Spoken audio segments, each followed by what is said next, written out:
Hi, and welcome to Kingdom Life Church's messages. We pray that what you're about to hear will bless and inspire you.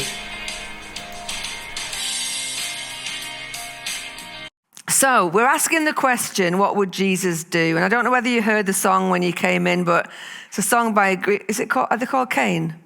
This Emma, who's part of our team, sent me this song a couple of weeks ago. She says, listen to this song. And it's literally called What Would Jesus Do by this band called Cain.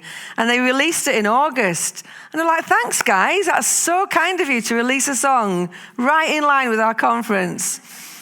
So if you don't know it, have a look on it. Look at it. It's a great, great song because you'll remember, and a lot of you remember back in the day, that we wore bracelets. What would Jesus do? And back when I was a kid, about 14, 15, I'm not even sure if I wore it. I was probably too cool to wear something like that.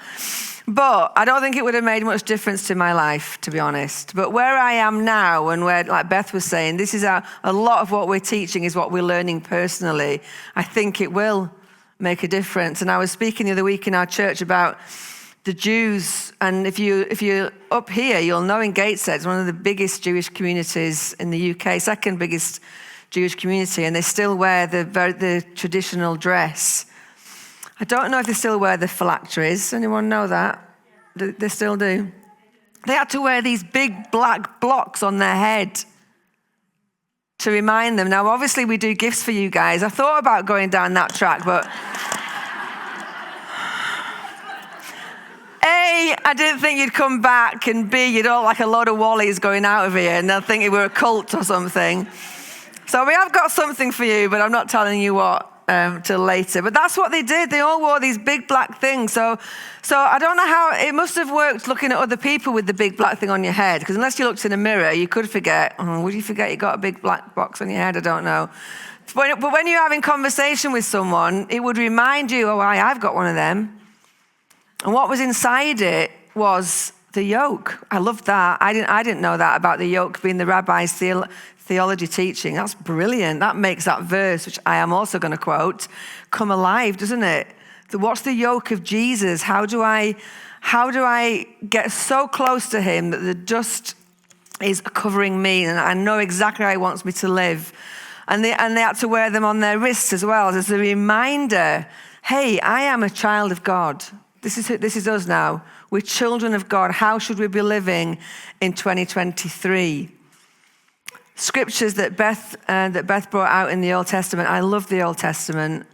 And there was a couple of words that I wrote where they're complaining about. 10 of them are moaning, we can't do this, we can't do that, we can't do this. You know, sometimes when you say we should listen to the majority, not all the time. The majority is not always right. In church situations, you might think that, especially if you're a leader, the majority might be shouting, no, you got to do it this way. They might not be right. That's a false teaching where you've got to go with the majority. In this instant, there was only 2 of them saying, we can do this. That word, however. So maybe you look at your life today and think, however, I'm going to go to what Jesus says, and he's going to give me an answer for this situation.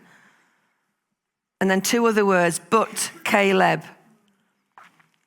We can't do this. I can't do this. My life's crazy. I can't do it. But Debbie said this, or but Beth decided to do this. Put your name there. You can conquer it. You can conquer it. So Galatians 5:16 to 26. And I'm not going to read it all because of time's sake, but let me just read a bit of it. But I say, walk by the Spirit. Here we go. And you will not gratify the desires of the flesh. For the desires of the flesh are against the Spirit, and the desires of the Spirit are against the flesh. They are opposed to each other to keep you from doing the things you want to do.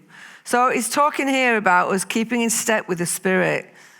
Verse 25, if we live by the Spirit, let us also keep in step with the Spirit. Let us not become conceited, provoking one another, envying one another. So it's almost like, where are you going, Spirit? I'm going to keep in step with you. Or we're going over here now. Yeah, we're going over here. Not the Spirit's going that way and you're like, well, I'm going this way. I'm going to sort it out myself because I can. Well, you can't. You need to walk in step with the Spirit and walk where He is walking.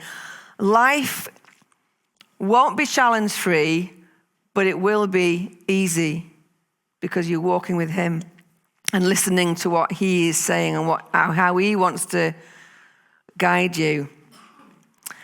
That guy that we spoke about has written another book called Garden City. Who's forgotten his name? Oh, see, John Mark. See, some people have. See, I told you. In one ear, out the other, with a lot of information. John Mark Comer, write it down. John Mark Comer. He wrote a book called Garden City, another book called Garden City. And it's basically, he's talking about being human, which is what we are. And he takes the approach of, how do we do it in 2023 when our lives can be so crowded with stuff and jobs and people. So he asks the question, what does your life look like? Does it make our world a more garden-like place? He's obviously using the reference to the Garden of Eden and how, if only Eve hadn't have eaten that apple. Oh, I say it again. There'll be a queue when we get to heaven of asking her, why? Why did you do that? Adam and Eve. It wasn't just Eve. Adam was standing right beside her. You can read that in Genesis. And he's talking about how we live today in that kind of sense of Eden. So does your life contribute to human flourishing? Is it good for the earth? Is it good for you? Is it good for where you live? And is it something that God smiles upon? What great questions to ask ourselves. Does your life contribute to human flourishing? Is it good for the earth, good for you, good for where you live? And is it something that God smiles upon? Great questions. God is involved in your story only to the degree that you open your life up to His authorship. So a lot of us can make huge life decisions and not even ask God if it was the right thing for us to do. You may be in that position right now thinking, I wish I'd have talked to God before I made this decision.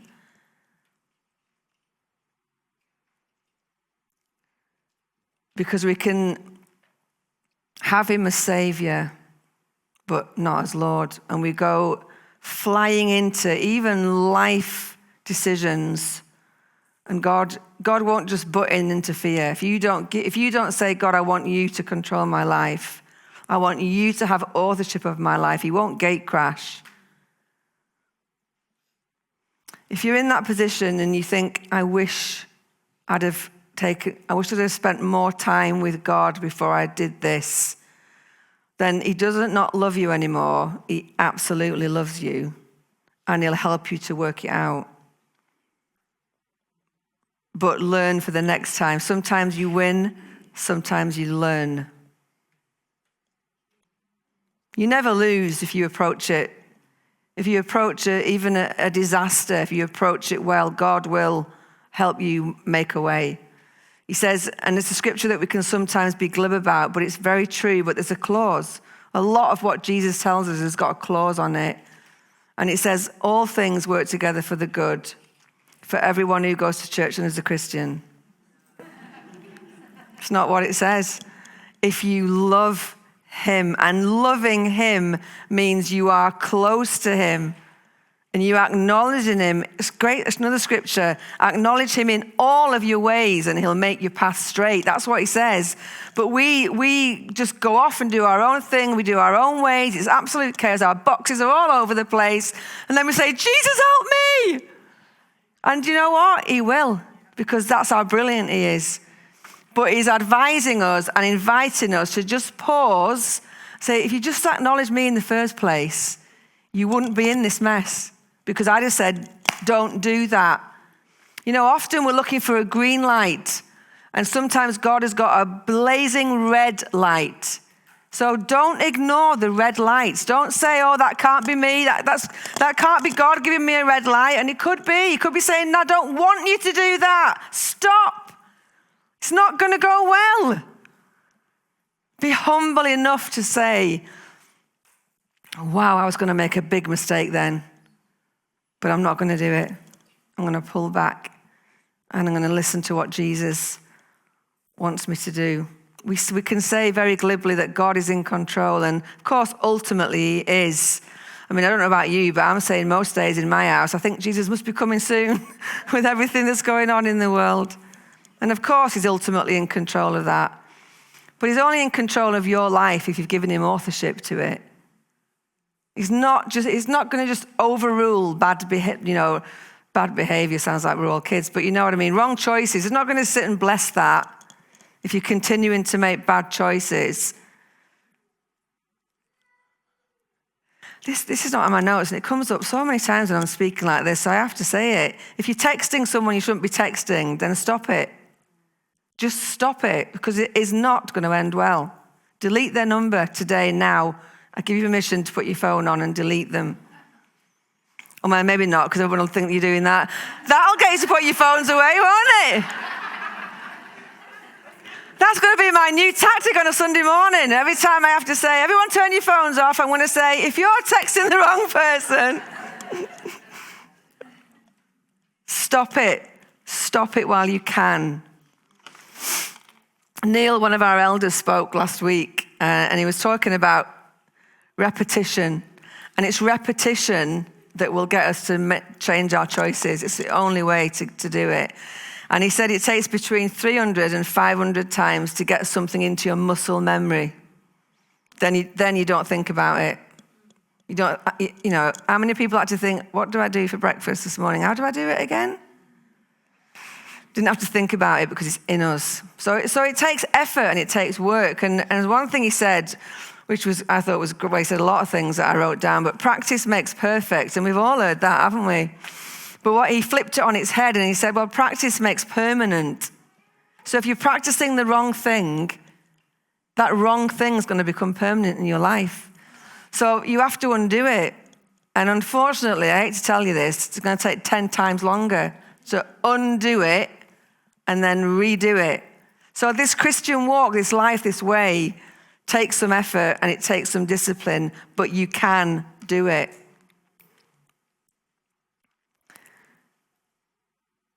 We have to listen to the word of God, and then 99 times out of 100, we have to do something as well.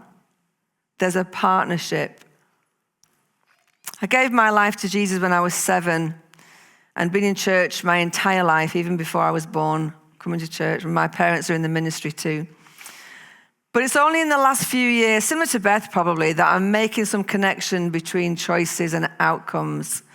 And so many times, especially in the charismatic church, which I think most of us are from that Pentecostal charismatic background, we just turn to the fourth dimension. And if you think I'm going into outer space, I'm not. That's just another way of saying we go to the spirit realm first, we go to God first. And of course, that's what we should do, but we only go there. And we don't listen to what he might be telling us in this realm, what we see, touch, feel, hear, taste. I think I got all 5, maybe not. I might have said 2 twice there, 1 twice. Sound. This physical world that we see, this that I see, my hands, my face when I look in a mirror, there has to be a partnership between that realm and this realm. Most of the time, the third dimension won't do it on its own, and the fourth usually needs the third. Practically, I was just thinking about the stories of Jesus as I was preparing this, and it might be all the stories, and you can go away and do a study on this, but I couldn't do all of that, of course. But the ones that I thought about, that Jesus did incredible miracles, they all needed someone to do something in this dimension. Go and get that fish. I mean, can you imagine? Can you imagine someone saying to you, well, Peter said, we can't pay our taxes. And Jesus says, okay, go down there, get a fish, and when you open its mouth, there's going to be a coin. That's an amazing miracle. But Jesus didn't stand there and go, and the fish floated through the sky and dropped into Jesus' hands. Peter had to go and get, how he chose. How do you choose a fish that you know has got the coin in? Maybe he was going, pick me, pick me, pick me.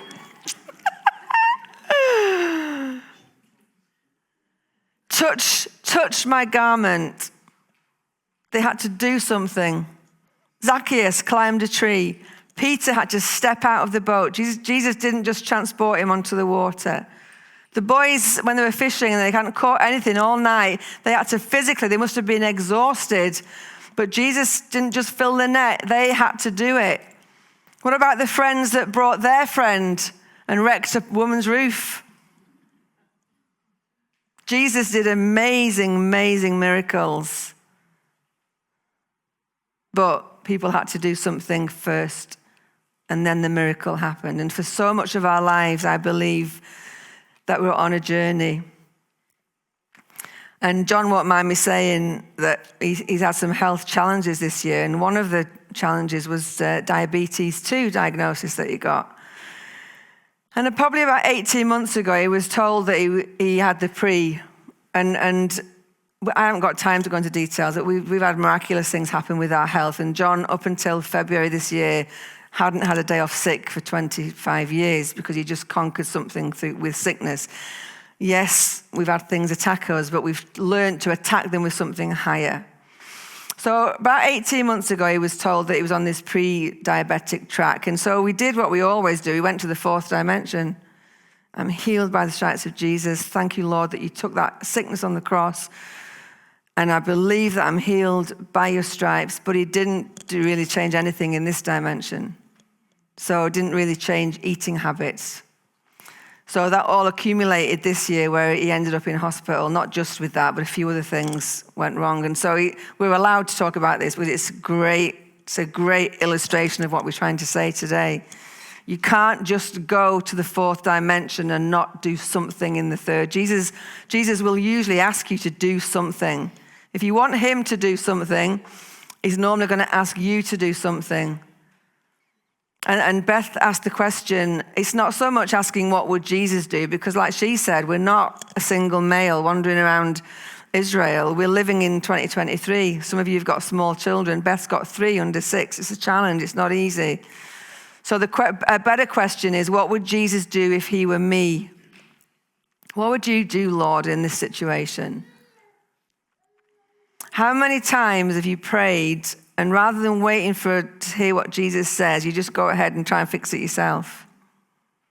We're moving as well. It seems our lives are on a bit of a, we're moving house again. This will be our 4th house in Newcastle. We've only been here 4.5 years.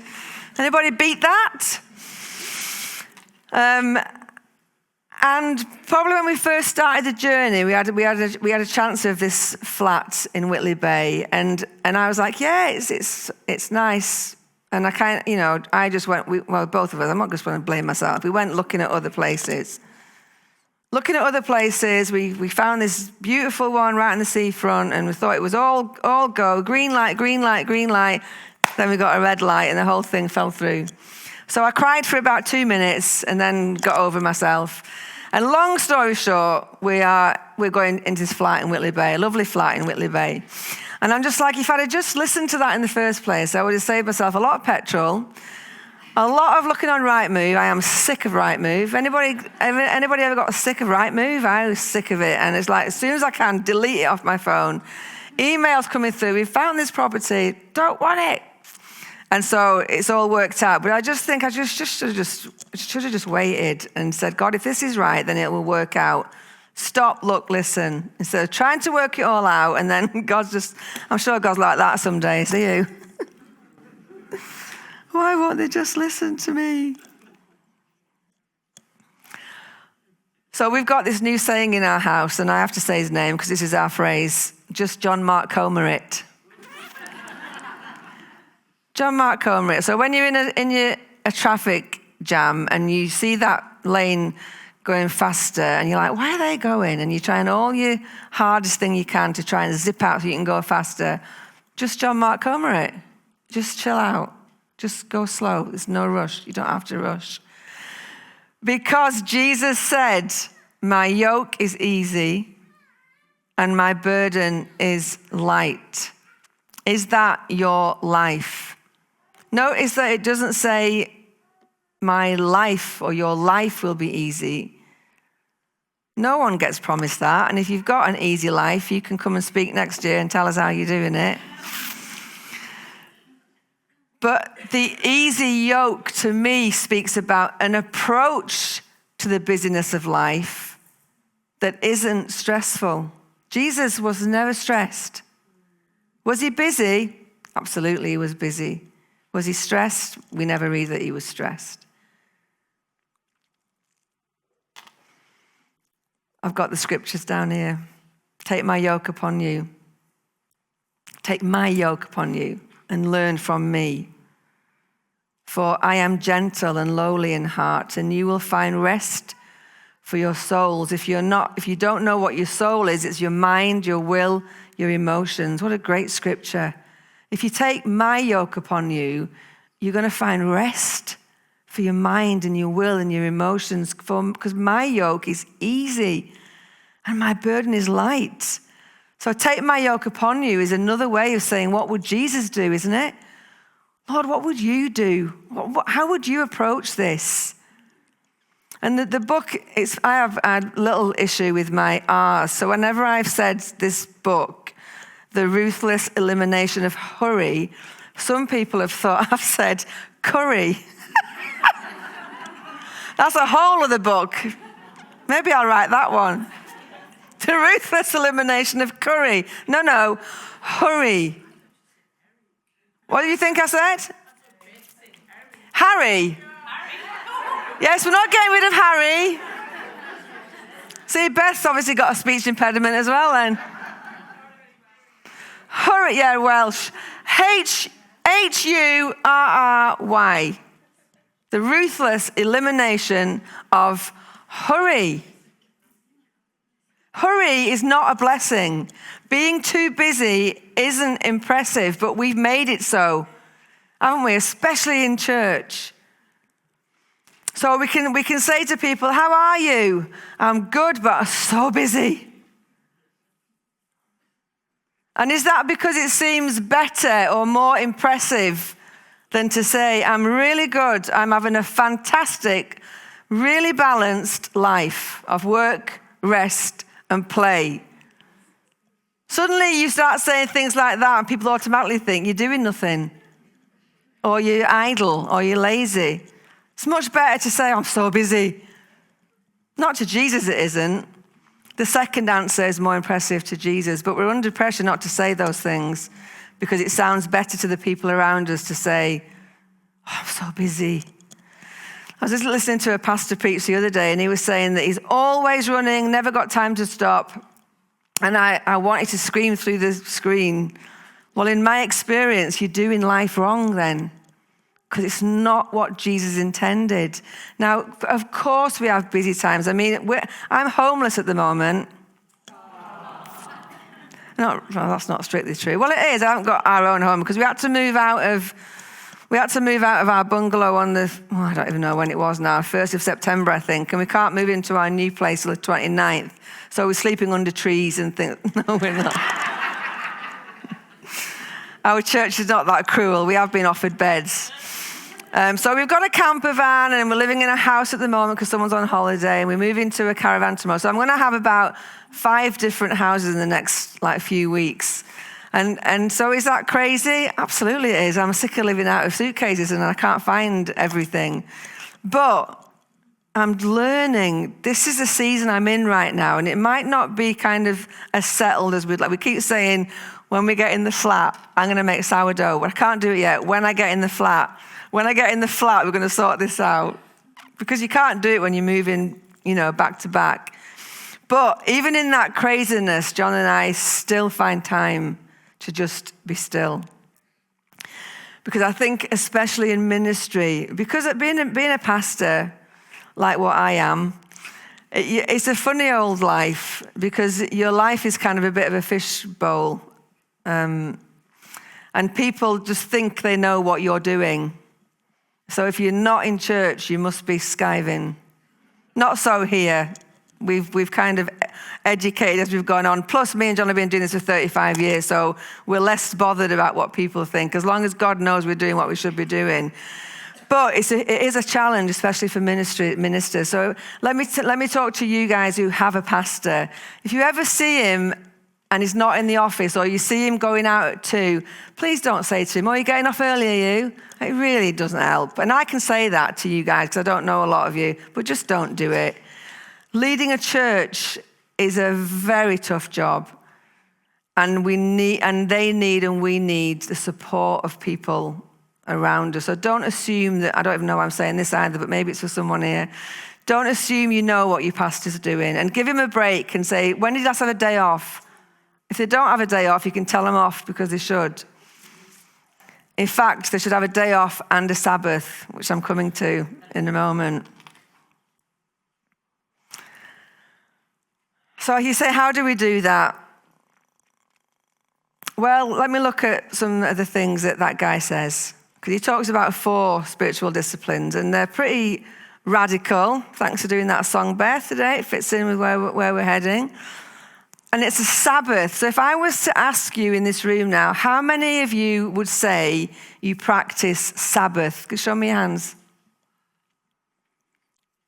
A couple of you out of 100 and odd people. So obviously Beth said, we're not trying to tell you how to live your life, and we're not. We're just telling you how Jesus thinks we should live our lives. And I'm not doing it perfectly by any stretch of the imagination. But if I just say 2 words, I could stop on this subject completely just to say this: God rested. And for some reason, we've thought we can just do life without resting. So many times, don't we? So I could stop right there. And one of the things I learned about a Sabbath, which I wasn't aware of, and that's what it isn't. A Sabbath isn't a day off. Because on a day off, you will do things that you can't do when you're in work, like shopping, ironing, I don't know, whatever, fixing the roof, catching up on emails, going to Sainsbury's. I live right next door to Sainsbury's now. It's going to be fantastic. Well, I will in 2 weeks' time. A Sabbath is where what you do is either rest or worship. And I know what you're all thinking. I can't do that in my life. So right there, we've got a problem, haven't we? Because the Jewish community does still do that in Gateshead. I've had a few stories of people who, and I'm not suggesting this, I think you can turn it into religion, which is no good, but people have walked past Jewish people's houses and they've literally called them in to say, can you turn on my stove? Because I'm not allowed to do that now. Who's had that experience? I know there's a few people. So we're not talking about that. We're just talking, but what was so brilliant about the old Jewish community back in the day is that everyone did that. Now, if I was to say in here, this is what we're going to do. Friday night, 6:00, we're going on Shabbat or Sabbath for 24 hours. We'd all go, hallelujah, that sounds amazing. But it would be very difficult for us all to do that because we'd lived so different lives. Whereas when you're in a community and you're like, this is what we all do, it becomes so much easier, doesn't it? So much easier. So how do we do that? When was the last time you switched your phone off for 24 hours? How many people are good at switching your phones off? Oh, a few, not many, few of us. I plug mine in at bedtime now. I never take it into the bedroom anymore. That's the end of it. But I'm trying to be a bit more. And when John got sick, we knew we had to make a few changes in our life because it was getting a bit not John Mark Comer-ish. And so one of the bright ideas I had was, let's get 2 phones. So if one phone's stressful enough, let's get 2. What was I thinking? That was a moment where I didn't listen to Jesus. Jesus was probably going, you're going to regret that. Don't do it. Anyway, 6 months down the line, I totally regret it because it was driving me mad. So I had a church phone and a non-church phone. But what I did find out was when we went on holiday in April, I went to France for a week or two. I can't remember how long we were away for. And I turned my church phone off for 2 solid weeks, didn't turn it back on. But I was okay because I had my other one, so I keep in touch with the kids and stuff. But I turned that one off. And guess what? When I turned it back on 2 weeks later, nobody cared. Nobody needed me. I didn't have 55 messages saying, Deb, I need you, where are you? I think, nothing. I was like, I may as well just have kept it on. You think people are going to need you, or you think, I can't turn it off, my kids might need me. They probably won't for 24 hours. Try it. It is so refreshing. And when I say turn it off, I don't mean turn it off and put it on the sofa next to you. That doesn't work. Ask me how I know. I tried it. Oh, I'll just take a quick look. Put it in a drawer somewhere outside. It's so refreshing. And a couple of people have said to me, I've done it. I switched my phone off. It's revolution. It's revolution, switching your phone off.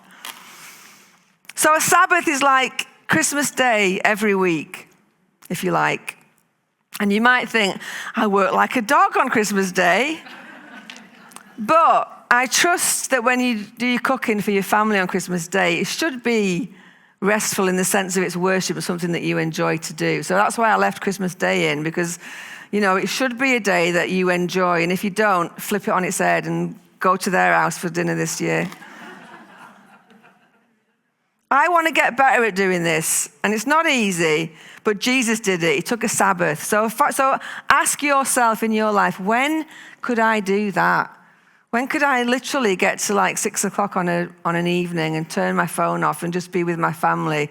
Now, if you're in a family, you're kind of going to need everyone to get on board. So Beth and Sam do it with their kids. And I know she'll say they don't do it perfectly, but we normally get a message on Friday to say, hey guys, we're switching off just so you can just remember. And they do it with their kids. They started doing Pizza Sabbath, and we were there for a couple of those where they did homemade pizza all together. And I spoke to her a few weeks after, and she said there was nothing restful about it. So we quit. We quit doing Pizza Sabbath. So can you find a time as a family where you say, we're just going to rest and not feel guilty about it? And use your day off to do all the stuff that you can't do when you're in work. You know, not easy, but if it's possible, what a lovely way to live. Silence and solitude. When was the last time you practiced this? You could say, 11:30 here. But we only did it for a minute. And it's a beautiful thing. And in our loud, crazy world, again, it's not an easy thing. But again, who's our example? Jesus. Very early in the morning, while it was still dark, Jesus got up. This is Mark 1:35, if I didn't say that. Jesus got up from the house and he went off to a solitary place where he prayed. And again, he's our example. So we look at him. And if Jesus, the Son of God, did Sabbath and he did silence and solitude, Jesus, will you show us how to do that in our lives, in this crazy world in which we live? And if you've got small children, you can't just decide, hey, I'm off up the mountain. See ya. Even though you wish you could. But you can find a way to ask Jesus. And then maybe you watch 5 hours of TV in the night because that's your default. Maybe you think, I'm not going to do that. I'm just going to sit in silence and in solitude.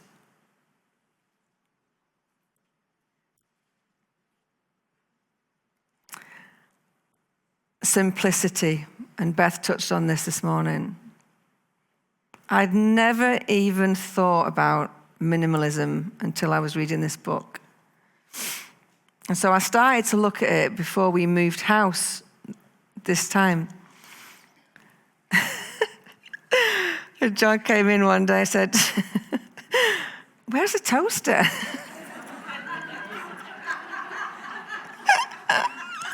Poor Poor John, he has some stuff to put with me. He's like, what's she on this week?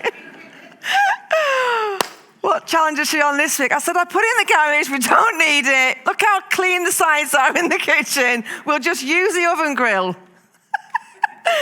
That didn't last long, but it did stay in the cupboard. It did stay in the cupboard. I couldn't be bothered faffing about with the cooker, but it did stay in the cupboard, so my sides were really nice and decluttered. And then he opened the cupboard and says, where's all the mugs? Because I watched this video by a guy called Josh. Right. If you think this sounds so much fun, his name is called Joshua Becker, and if you look at him on YouTube, he does these great minimalist videos, and he does one that's called, I think it's 21 things. 21 things that he says will help you just declutter your life, and one of them is why do you need 55 mugs? Why do we need 55 mugs in our cupboards? We just don't. There's 2 people live in this house. So he said to go down to one each per person. And I was like, I don't know if I can do that. So I did 4.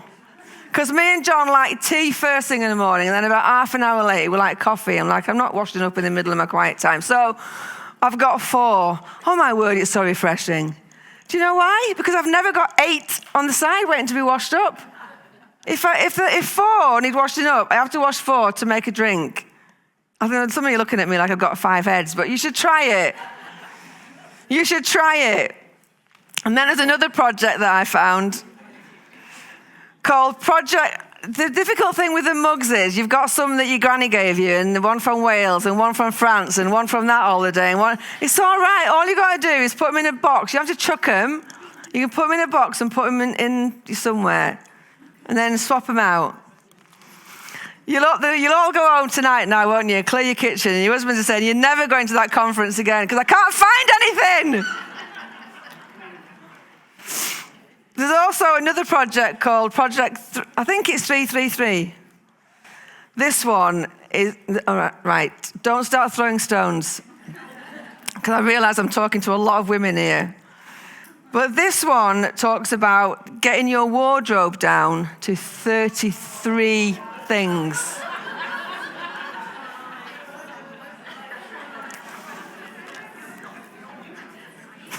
Got no chance. No chance, some people are saying. The men, I've got a couple of men in the room. They're going, please, God, I hope my wife's listening to this conversation. 33 things. I had a go at it. I did have a go at it. And some things I might have snuck back in.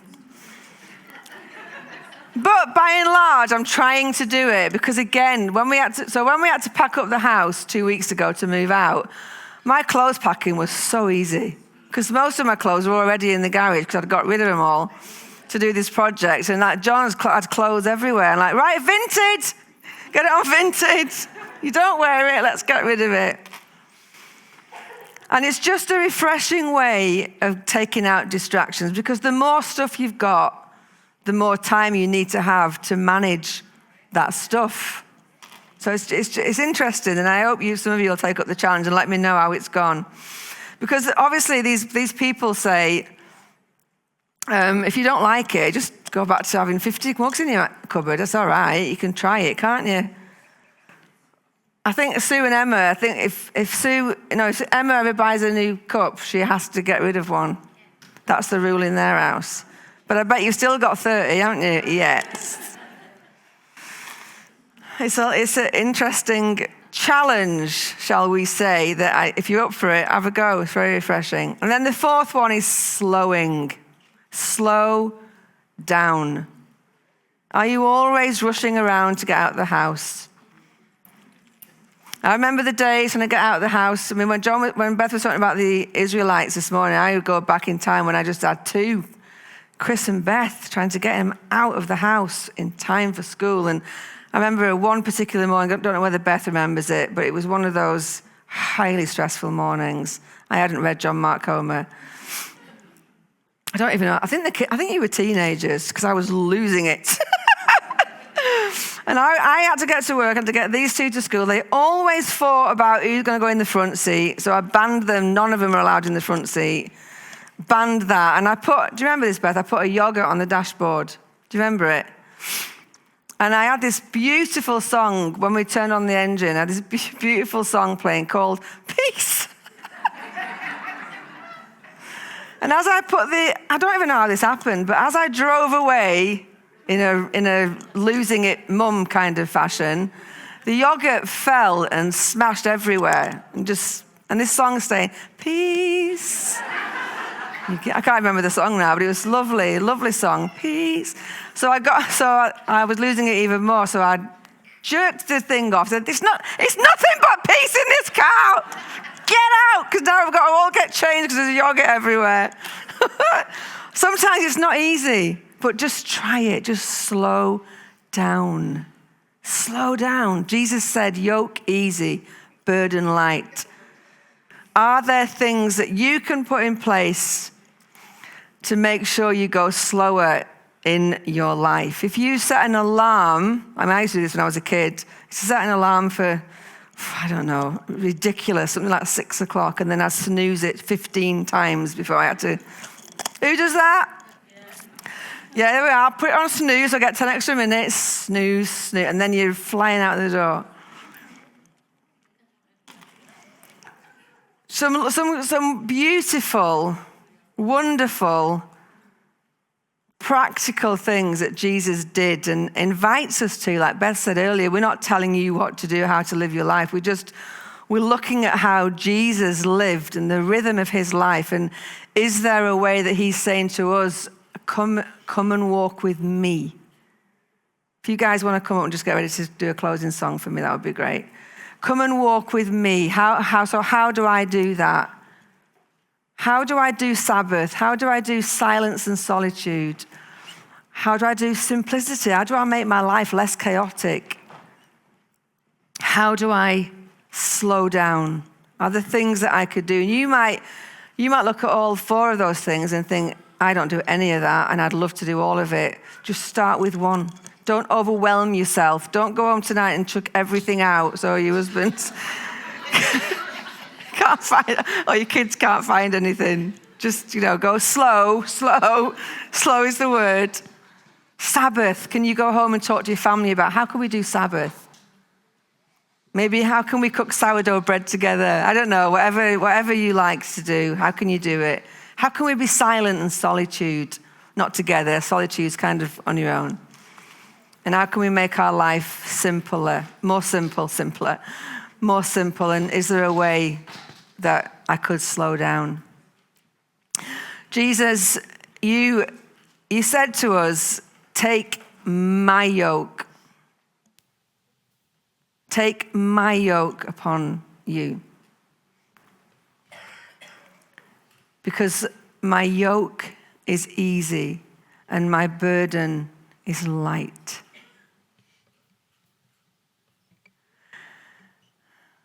It's almost time for lunch, so we're not going to keep you past lunchtime, but I've asked the band to come and sing at this point, just so that you can take some time.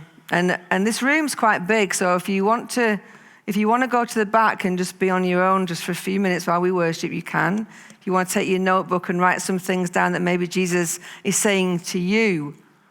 I'm not asking you to be me, and I'm not asking you to be Beth. I'm asking you to be you, but with Jesus in that circle on the throne. How can I maybe change some things in my life that makes it less chaotic? Maybe you've come with a friend and you just want to say to them, we're going to hopefully make time at the end of our day for you to come out, for us to pray with you, for the team to pray. But we don't have to wait till then. You might be with someone in your church or who you can just say, will you pray with me about this? That really spoke to me. I'd like help with that. So we're just going to do that for 10 minutes. If you're not going to do any of those things, just worship with us. And then I'll come back up and send us on for lunch. Thanks, Beth. Thank you for listening to this message. If you'd like to know more about our church or listen to other messages, why not head over to our website, www.kingdomlifechurchnewcastle.com. God bless you. Bye.